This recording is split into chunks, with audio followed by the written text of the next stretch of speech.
Bagong nalilink ngayon kay Barbie, agaw atensyon. Siya pala ang tatapos sa Barda.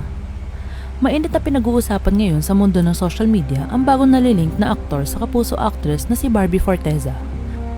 Hindi nga inasahan ng marami na malilink siya kay Barbie.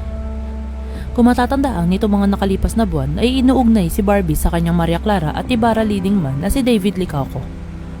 Kumalat pa ang chismis na may namamagitang espesyal sa kanila. Sa katunayan, itinuro pa si David bilang dahilan ng hiwalayan ni Barbie at ng boyfriend niyang si Jack Roberto na 7 taon niyang karelasyon.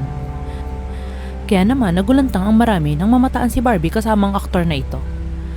Nag-viral ang mga larawan at video nila na magkasamang tumatakbo sa Lights Camera Run, takbo para sa pelikulang Pilipino para sa MOWEL Fund o Movie Workers Welfare Foundation. Sa isang larawan makikita si Barbie na all smiles habang nasa likod niya ang aktor.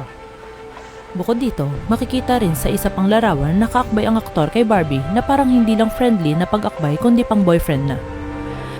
Marami ang kinilig matapos mamataan si Barbie kasama aktor na si Jameson Blake. Lalo pang tumindi ang piling ng netizens na makita ang video kung saan sabay na tumatakbo sina Jameson at Barbie.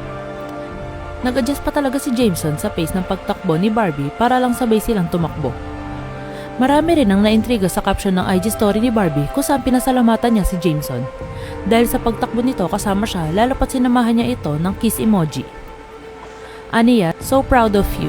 First run 16K agad. Job well done. Super appreciate you for running with me. Samantala, hindi rin mapigilan ng netizens na kiligin nang malaman nilang nawala pang tulog si Jameson pero sinamahan pa rin niya si Barbie. Bukod sa pagiging ma-effort, napansin din ng netizens na malakas ang chemistry ni na Barbie at Jameson. Kaya suportado nila kung sakaling maging boyfriend ni Barbie si Jameson. Komento ng netizens: may chemistry sila, bagay na bagay at sinamahan pa siya. Sana magka-boyfriend si Barbie na gagawin siyang prinsesa kasi mabait na anak. Nakakakilig naman ang pagsama ni Jameson kay Barbie. Partida, wala pa daw tulog yan, sabi niya sa IG story niya. Mas bet ko to kaysa kay David, mas ma-effort to, mabait at magka-vibe sila ni Barbie. Parehas talented, magaling sumayaw at umarte. Naka-follow na ba sila sa IG? Barda, bagay as a love team pero in real life, bagay si Jameson and Barbie. Tingin ko lang naman po.